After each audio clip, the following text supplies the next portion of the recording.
In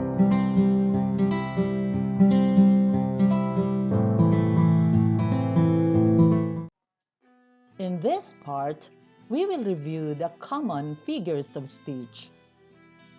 Figures of speech give color and life to language. Let's start with simile. Simile is defined as a comparison between two unlike objects made by using like or as. Examples: his mind is like a sponge. She is as meek as a lamb. His mind is compared to a sponge with the use of like. Her being meek is compared to the lamb's being meek with the use of as. Metaphor. A metaphor is direct comparison between two different things but do have something in common. A metaphor may be more difficult to recognize because there are no signaling words. The comparison is complete. Examples: his mind is a computer. You are the sunshine of my life. His mind is directly compared to a computer without using as or like. The comparison in the first sentence can be turned into simile if it will be stated as his mind is like a computer. Personification. Personification is the giving of human characteristics and capabilities to non-human things or inanimate objects. Examples: the sun is looking down on me. The daffodils are tossing their heads. The sun is given a human capability, which is looking down. Can daffodils literally toss their heads? Tossing their heads is a human attribute given to daffodils. Hyperbole. Hyperbole is the use of excessive exaggeration for effect. Here are the examples. I have been waiting for eternity. The bag weighs a ton. Eternity here is an exaggeration for a long time. Nobody can literally wait for eternity. And a bag wouldn't literally weigh a ton because a ton weighs almost 1,000 kilos. Metonymy and synecdoche are often interchanged, but there is a difference between the two. Metonymy is an association wherein the name of something is substituted by something that represents it. Examples: we study Shakespeare in our English class. Can you give me a hand? Shakespeare, the writer's name, is used when what it meant are his works, while hand is used to mean help. Synecdoche is an association of some important part with the whole it represents. Examples: give us this day our daily bread.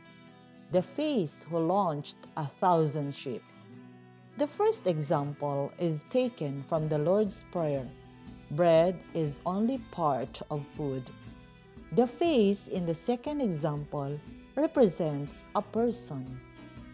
How about the figures of speech that show contrast? Oxymoron.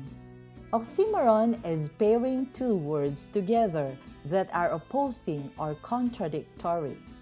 Examples: the comedian was seriously funny.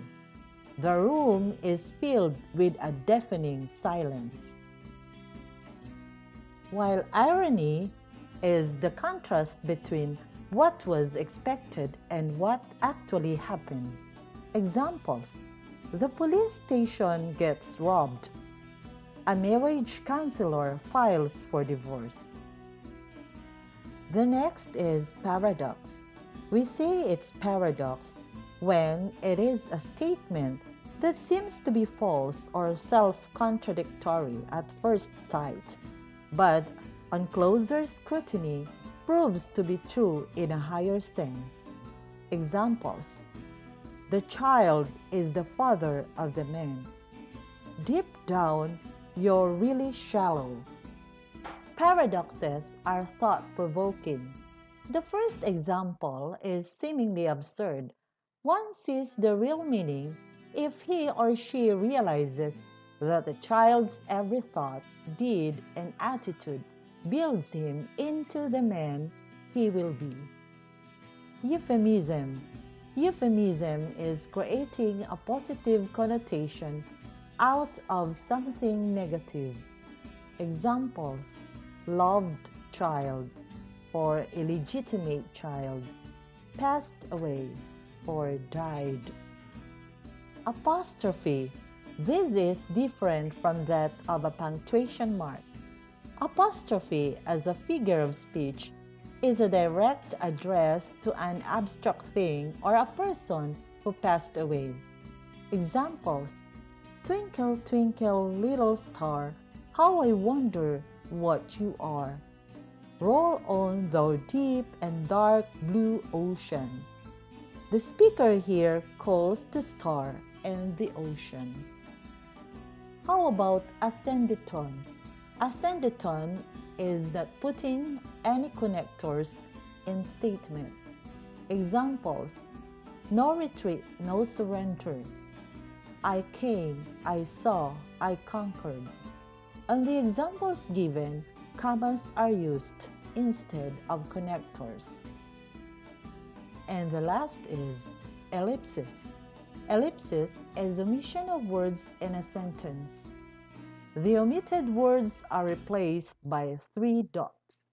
Examples: she walked away and so the world turns.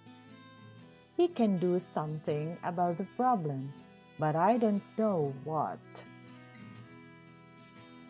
That's all for figures of speech. And my concluding quotation says, "Attitudes are the real figures of speech," by Edwin H. Friedman.